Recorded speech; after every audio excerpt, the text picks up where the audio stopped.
నమస్తే welcome to RTV Telugu ప్రస్తుతం నాతో పాటు రమేష్ బాబు గారు ఉన్నారు మాలా జేఏసీ సో ప్రస్తుతం మాట్లాడే ప్రయత్నం చేద్దాం ఈ ఎస్సీ వర్గీకరణ బిల్లు రేపు అసెంబ్లీలో ఆమోదం తెలుపబోతున్నారు రాష్ట్ర ముఖ్యమంత్రి వాళ్ళు దీనికి ఆల్రెడీ ముందుగానే చెప్పడం జరిగింది కానీ కొంత అవకతవకలు ఉన్నాయంటే అటు మాదిగలు కావచ్చు కొంతమంది ఉపకులాల వాళ్ళు కావచ్చు కొంత అర్జీలు పెట్టుకున్న పరిస్థితి కనపడతా ఉంది దీనికి సంబంధించి ఎట్లాంటి రిపోర్టు కూడా ఇప్పటివరకు బయటికి రాని పక్షాన రేపైతే బిల్లు ఆమోదిస్తామంటూ కూడా ఒక అనౌన్స్మెంట్ అయితే బయటికి రావడం జరిగింది ఇటు కాంగ్రెస్ పార్టీ నుంచి దీనికి సంబంధించి అసలు ఆ మాల నాయకులు ఏమనుకుంటా ఉన్నారు ఇవి తెలుసుకునే ప్రయత్నం చేద్దాం నమస్తే అన్న నమస్తే. ప్రధానంగా అంటే ఈ ఎస్సీ వర్గీకరణకు సంబంధించి అటు మాదిగలు ఇటు మాలలు ఎవరి వేలో వాళ్ళు రియాక్ట్ అవ్వడం చూసాం మనం కానీ మాదిగలు కొంత ఎక్కువ శాతం బయటకు వచ్చి ఉపకులాలకు కూడా అన్యాయం జరుగుతూ ఉంది మీరు ఏదైతే వర్గీకరణ అనౌన్స్ చేస్తూ ఉన్నారో దీంట్లో పర్సంటేజ్ కూడా తప్పుగా ఉంది అంటూ కూడా వాళ్ళు చెప్పడం జరిగింది మీరేం చెప్పదలుచుకున్నారు మరి రేపైతే అసెంబ్లీలో బిల్లు ప్రవేశపెడతామంటూ కూడా రాష్ట్ర ముఖ్యమంత్రి వారు చెప్పడం జరిగింది ఏం చెప్తారు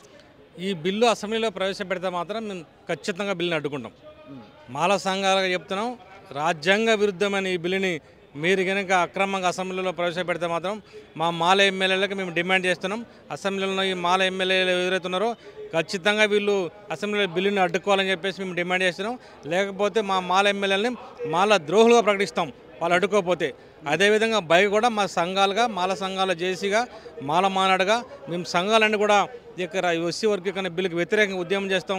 ఈ బిల్లుని పెట్టొద్దని చెప్పేసి ఖచ్చితంగా మేము డిమాండ్ చేస్తాం.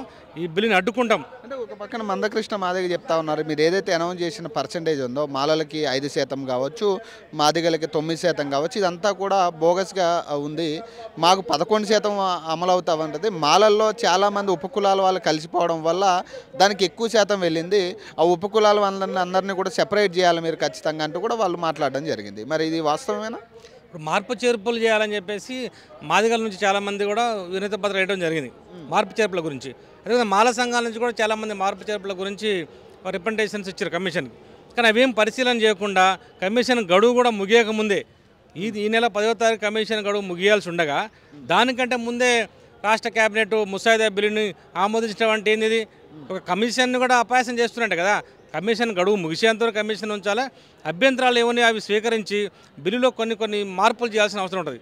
ఇటు మాదిగలు వ్యతిరేకిస్తున్నారు మార్పులు చేయాలంటున్నారు, ఇటు మాలలు వ్యతిరేకిస్తున్నారు మార్పులు చేయాలని. ఈ మాదిగలకు ఎవరికి ఉపయోగం బిల్లు ఎవరికి ఉపయోగకరం ప్రభుత్వానికి ఉపయోగపడుతుందో అనిపిస్తుంది నాకు. అంటే మందకృష్ణ మాటలు కూడా ఇటీవల ఏదైతే గ్రూప్ 1 ఫలితాలకు సంబంధించి కావచ్చు ఈ ఏదైతే ఇప్పుడు అనౌన్స్ చేయబోతున్న రిజల్ట్స్కి సంబంధించి కావచ్చు అని ఏం చెప్తా ఉన్నాడంటే దీనివల్ల ఎక్కువ శాతం మాల స్టూడెంట్సే ఉపయోగపడేటట్టు ఈ ఫలితాలన్నీ కూడా ఉన్నాయి ఖచ్చితంగా ఈ ఫలితాలన్నింటిని ఆపాలి రిజర్వేషన్ వర్గీకరణ అమలు తర్వాతే ఈ ఫలితాలన్నీ అనౌన్స్ చేయాలి ఈ మాల నాయకులకు అనుకూలంగానే ఇదంతా ఫలితాలన్నీ రిలీజ్ చేస్తూ ఉన్నారు వాళ్ళకి ఉపయోగపడతా ఉంది మాదిగలకు అన్యాయం జరుగుతూ ఉంది అంటున్నారు మీరేం చెప్పారు ఇప్పుడు వీళ్ళు అవగాహన లేకుండా మాట్లాడతారు.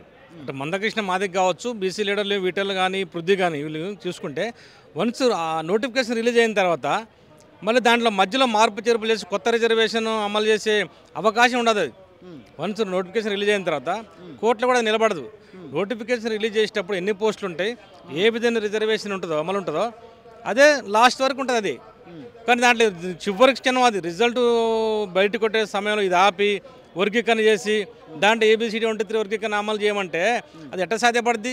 అవగాహన లేకనా తెలిసి కూడా మాట్లాడుతున్న వీళ్ళు మొత్తం సమాజాన్ని తప్పుదో పట్టేయటం. అంటే మాలలు ఉపయోగపడతా ఉన్నారు మాలలకే లబ్ధి జరుగుతుంది మొన్న ఉద్యోగాల విషయంలో అట్లనే మాట్లాడారు రిజర్వేషన్ విషయంలో కూడా ఇదే సమాధానం మాదిగల నుంచి వచ్చింది ఇప్పుడు కూడా అదే సమాధానం వస్తూ ఉంది ఈ రిజల్ట్ విషయంలో కూడా మాలలకి ఎక్కువ శాతం లబ్ధి పొందుతున్నారని సో ఇది యాక్సెప్ట్ చేస్తారా మీరు మరి మందకృష్ణ మాటలకి నేను చెప్తాను ఇప్పుడు మాలలు ఎక్కువ లబ్ధి పొందుతున్నారని మందకృష్ణ చెప్పడం కాదు నేను చెప్పడం కాదు అందుకని చెప్తాను రిపోర్ట్ బయట పెట్టండి. ఆ రిపోర్ట్లో ఉంది కదా షమీమ్ అఖ్తర్ గారి రిపోర్ట్లో ఉంది కదా ఎవరు ఎక్కువ లబ్ధి పొందినారో ఆ రిపోర్ట్ ఎందుకు బయట పెట్టలేదు మీరు.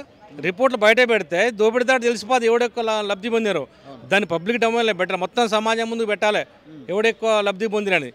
దాన్ని రహస్యంగా సీక్రెట్గా ఉంచి మాలలు అభివృద్ధి చెందారు మాదిగలు చెందలేదు 9% ఇస్తారని ఏ బేస్ మీద 9% ఇస్తారండి మీరు.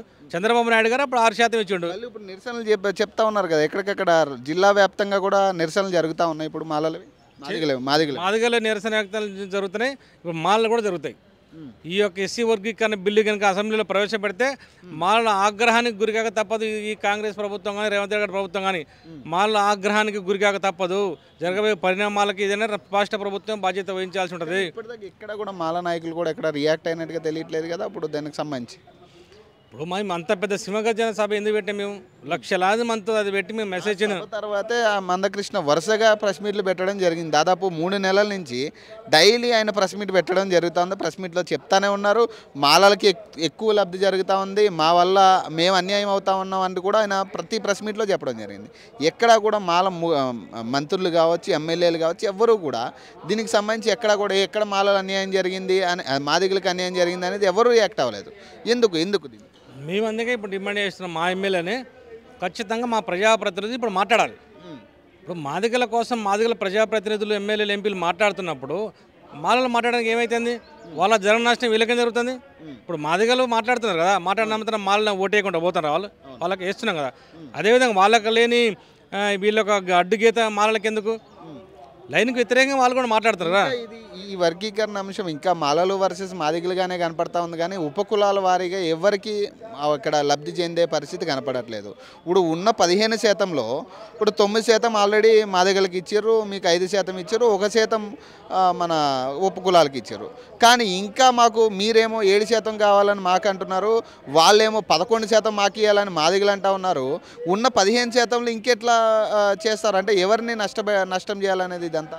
అందుకోసం ఇది ఉన్న రిజర్వేషన్ సరిపోదు పంచాలంటే. అందుకోసం 18% రిజర్వేషన్ పెంచాలంటున్నాం.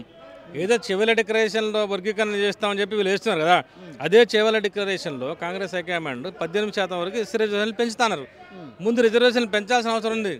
18% కాదు 20% ఫస్ట్ రిజర్వేషన్లు పెంచాలి. పెంచి అన్ని కులాలకు న్యాయం చేయాలంటే అందరు రిజర్వేషన్ అందుకునే విధంగా డెవలప్ చేయాలంటే నేను మొదటి నుంచి చెప్పేది అదే. ఇది ఒక్కొక్క శాతం ఎవరికి ఈలము ఇటానికి కుదరదు. ఉపకులాలు డెవలప్మెంట్ అవుతండి, మళ్ళీ మాలలకి మాదిగలకి లబ్ధి చేకూరుద్ది కానీ ఉపకులాలకు దీనివల్ల ఎలాంటి ఉపయోగం ఉండదు. ఏం చెప్దాం అనుకుంటున్నారు? ఎందుకంటే ఆయన రాష్ట్ర వ్యాప్తంగా మేము నిరసనలు తెలుపుతాం, ఖచ్చితంగా ఈ బిల్లు పాస్ అవుతుంది, కాకపోతే ఈ ఉద్యోగాల భర్తీ కావచ్చు లేదంటే రిజల్ట్ అనేది ఆపాలి అనేది ఆయన ఏదైతే నినాదం చేస్తూ ఉన్నారో మరి దీనికి ఏం చెప్పదలుచు? మందకృష్ణ ఉద్యమానికి అర్థం లేదు, అర్ధరహితం ఉద్యమం అది అంట నేను. ఎందుకంటే ఒక పక్క మాదిగలకు అనుకూలంగా ప్రభుత్వం కార్యక్రమాలు చేసుకుంటూ పోతుంది, కమిషన్ వేసింది, రిపోర్ట్ తెప్పించుకుంది. తర్వాత ఇప్పుడు రాష్ట్ర క్యాబినెట్లో ముసాయిదా బిల్లును కూడా ఆమోదించారు. రేపు అసెంబ్లీలో బిల్లు కూడా పెట్టబోతున్నారు. బిల్లు పెడతా అంటుంటే నీకు ఉద్యమానికి అర్థమైంది ఏమైనా నీకు వ్యతిరేకంగా ప్రభుత్వం యొక్క కార్యక్రమం అంటే నువ్వు చేయాలి. ఒక పక్క ప్రభుత్వం అంతా వన్ సైడ్గా మాదిగలకు సపోర్ట్ చేసుకుంటూ పోతుంటే నీ ఉద్యమం దేనికోసం? అర్ధరహితం ఉద్యమం అది. ప్రభుత్వాన్ని నాకు తెలిసి వర్గీకరణ ఆపడానికి చేస్తున్నాడు అనిపిస్తుంది నాకు. ఒక పక్క వర్గీకరణ అయిపోతుంటే ఇంకా మాదిగల ఉద్యమం చేయడం ఎందుకు? మాలలు చేయాలని ఉద్యమం. మాకు తక్కువ శాతం వచ్చింది ఆయన ఒక్కడ 5% మాకు సరిపోదు. అప్పుడు చంద్రబాబు 6% ఇచ్చిండు, కనీసం 6% ఇవ్వండి మాకు. మరి ఇంత అన్యాయంగా వన్ సైడ్గా పోతున్నారు రేవంత్ రెడ్డి గారు ప్రభుత్వం. ఎట్లా పోతుంది? మమ్మల్ని కనీసం అడగట్లేదు. అభ్యంతరాలు ఏమన్నాడు? అభ్యంతరాలు ఉత్తమ్ కుమార్ రెడ్డి గారి కమిటీకి ఇచ్చినాం, షమీమ్ అఖ్తర్ గారికి ఇచ్చినాం, అందరినీ కలిసి మేము అభ్యంతరాలు ఇచ్చినాం. వాటిని పరిశీలన చేయలే. 10వ తారీఖు కమిషన్ గడువు ముగియలేదు, పరిశీలన చేయలేదు. వాటి ఏం చేస్తాను మాకు చెప్పకుండా పాత బిల్లునే ముసాయిదా బిల్లుని ఆమోదించారు. రేపు అసెంబ్లీలో ప్రవేశపెడతా అంటారు వన్ సైడ్గా.